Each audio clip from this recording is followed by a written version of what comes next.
प्रथम विश्व युद्ध से रिलेटेड क्वेश्चन जो असिस्टेंट प्रोफेसर 2021 में पूछा गया था। प्रथम विश्व युद्ध से पूर्व हुए गठबंधनों को सुमेलित कीजिए, ये वाला। तो इसमें प्रथम विश्व युद्ध पूर्व में जो गठबंधन हुए थे वे इधर है और उनके गठबंधन के वर्ष इधर दे रखे हैं। ऑप्शन अ में क्या है? Triple alliance. तो ट्रिपल एलायंस कब हुआ था? तो इसमें ऑप्शन 1 करेक्ट है। इसमें अ में क्या आएगा? अ ऑप्शन में 1 आएगा, यानी कि 1882।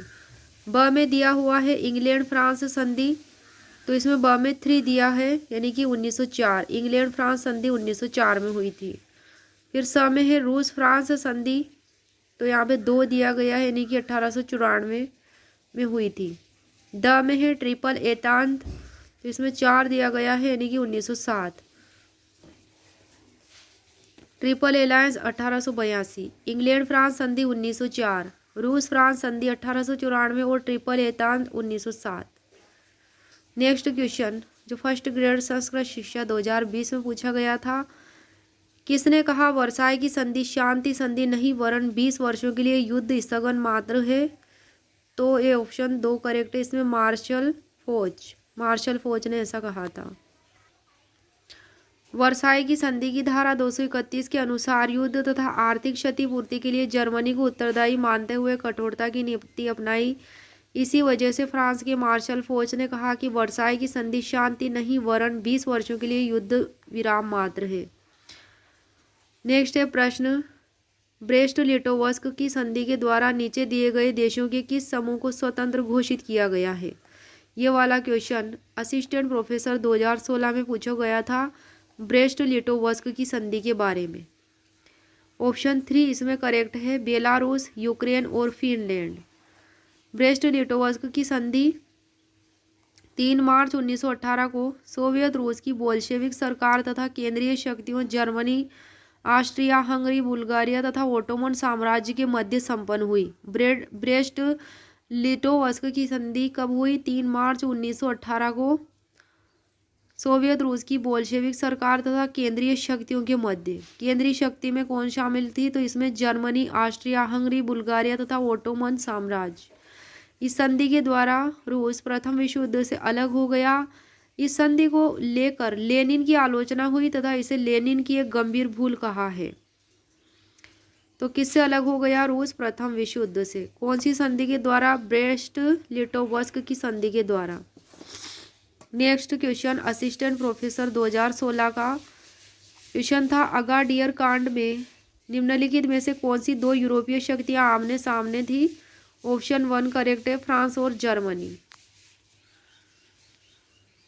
इसकी डिटेल है 1911 में फेज विद्रोह को दबाने तथा यूरोपियन लोगों की रक्षा के लिए फ्रांस ने सेना भेजी, परंतु जर्मनी ने इसका विरोध किया और अपना पेंथर नामक युद्धपोत अगाडियर के बंदरगाह पर भेज दिया। इससे अंतर्राष्ट्रीय युद्ध का खतरा बढ़ गया, परंतु इंग्लैंड की चेतावनी के कारण जर्मनी को झुकना पड़ा, जिससे इंग्लैंड और जर्मनी के संबंधों में और अधिक कटुता उत्पन्न हुई। नेक्स्ट क्वेश्चन ये असिस्टेंट प्रोफेसर 2016 का क्वेश्चन है उन शाही वंशों को चुनिए जो प्रथम विश्व युद्ध के दौरान अथवा तुरंत समाप्त हो गए, या तो प्रथम विश्व युद्ध के दौरान समाप्त हुए या फिर तुरंत समाप्त हुए। तो इसमें ऑप्शन 4 करेक्ट है। इसमें 1, 2, 3, 4, तो इसमें चारों ही ऑप्शन सही हैं।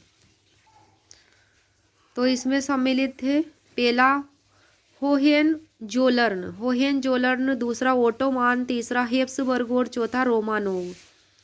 तो इसमें चारों ही ऑप्शन जो है सही है। ऑप्शन 4 प्रथम विश्व युद्ध के परिणाम स्वरूप ऑस्ट्रिया का तो हेप्सबर्ग, जर्मनी का होहेन-जोलर्न, रूस का रोमानोव और टर्की का ओटोमन साम्राज्य समाप्त हो गए। नेक्स्ट क्वेश्चन नीचे 2 वक्तव्य दिए गए हैं, ए कथन है और आर कारण। कथन ए में है प्रथम विश्व युद्ध के दौरान मोटे तौर पर यूरोप का मध्यम वर्ग प्रतिक्रियावादी बन गया। दूसरा है कारण आर, यूरोप का मध्यम वर्ग युद्ध के आर्थिक परिणामों से बुरी तरह प्रभावित हुआ था। तो इसमें क्या है, ये दोनों ही कथन जो है सत्य है और आर ए की सही व्याख्या करता है, ये इसका उत्तर है। तो कथन प्रथम विश्व युद्ध के उपरांत मोटे तौर पर यूरोप का मध्यम वर्ग प्रतिक्रियावादी बन गया। कारण आर, यूरोप का मध्यम वर्ग युद्ध के आर्थिक परिणामों से बुरी तरह प्रभावित हुआ। तो ये कथन और कारण दोनों ही सही हैं और कारण जो है आर ए की सही व्याख्या करता है। तो इसमें कौन सा ऑप्शन सही है? ऑप्शन 1। ए और आर दोनों सत्य हैं, आर ए की सही व्याख्या करता है। ये क्वेश्चन भी असिस्टेंट प्रोफेसर 2016 में पूछा गया था।